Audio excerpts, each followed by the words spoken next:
Spain, a land of endless contradictions, the birthplace of global empires and devastating civil wars. A land where Romans built aqueducts, Moors raised shining palaces, and conquistadors sailed west to build an empire where the sun never set.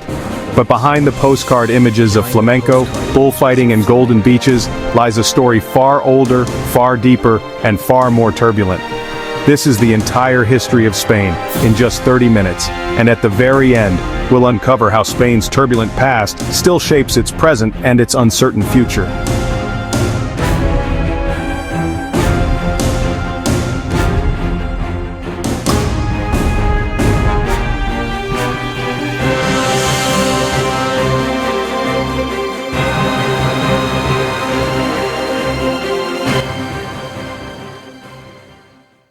Before Spain was Spain, it was Iberia.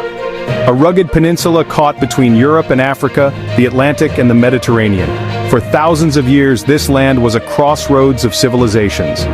From Stone Age hunters painting bison on cave walls, to the ships that carried explorers across the Atlantic, Iberia has always stood at the edge of history. And to truly understand modern Spain, the language, the culture, the tensions between regions, we need to start at the very beginning.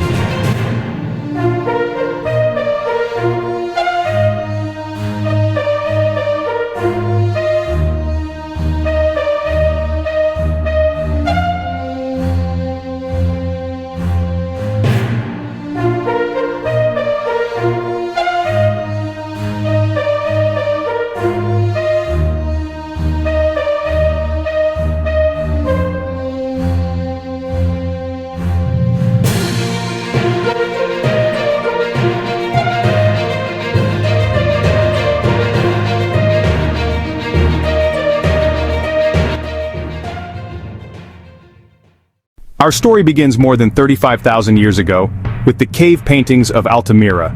Often called the Sistine Chapel of prehistory, these vibrant images of bison, horses and deer show that even before written history, Iberia was a place of art and imagination. As centuries passed, new peoples arrived. The Iberians settled along the Mediterranean coast. Celts came from Central Europe, mingling with them to form the Celtiberians.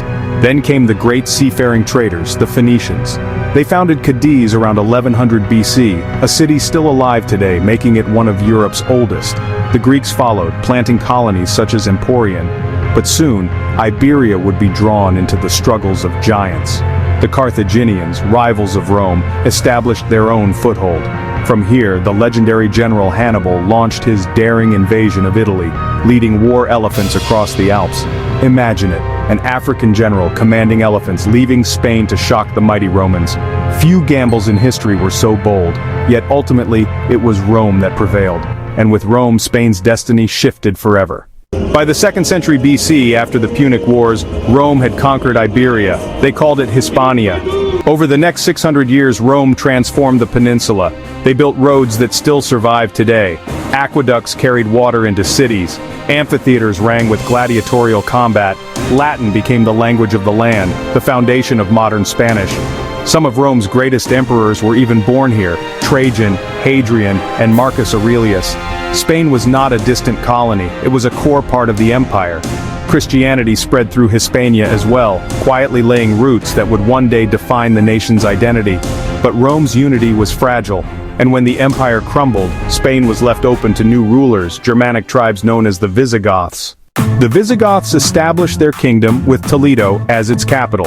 They brought stability for a time, but in 711 AD, a new power arrived. Muslim armies from North Africa crossed the Strait of Gibraltar.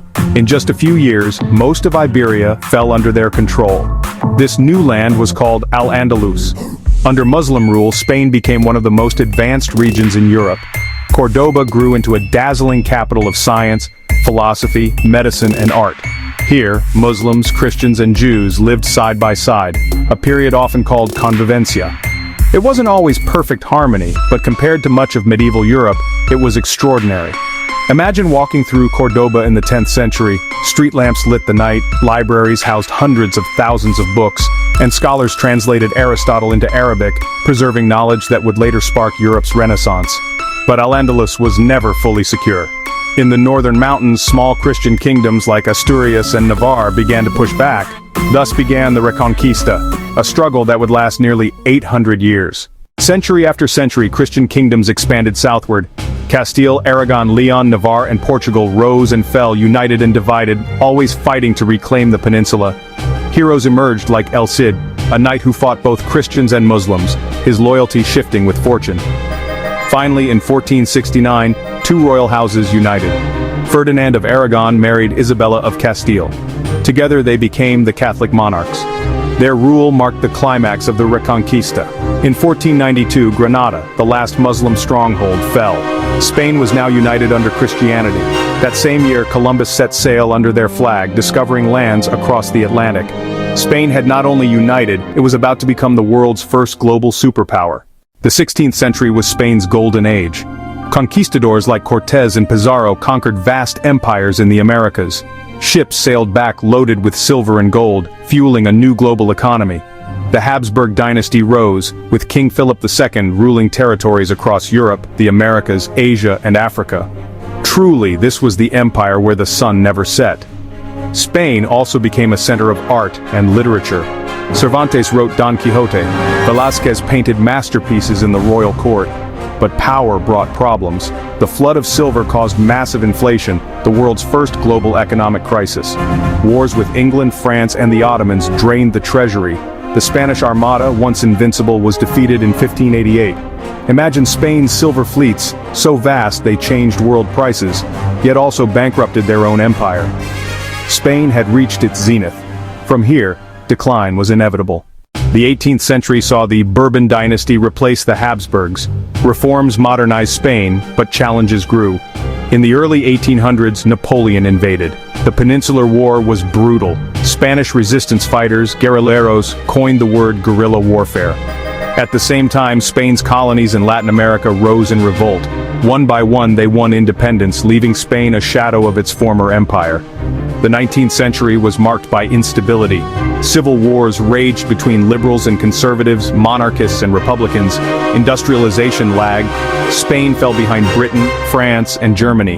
Still, Spain clung to its last colonies until 1898, when it lost Cuba, Puerto Rico, and the Philippines in the Spanish-American War. The empire was gone. In the 20th century, Spain was a nation divided.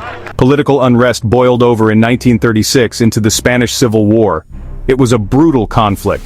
Republicans versus nationalists, democracy versus dictatorship, with Hitler and Mussolini supporting Franco's fascists, and the Soviet Union backing the left. After 3 years of bloodshed, Franco emerged victorious. From 1939 to 1975, Francisco Franco ruled Spain with an iron hand.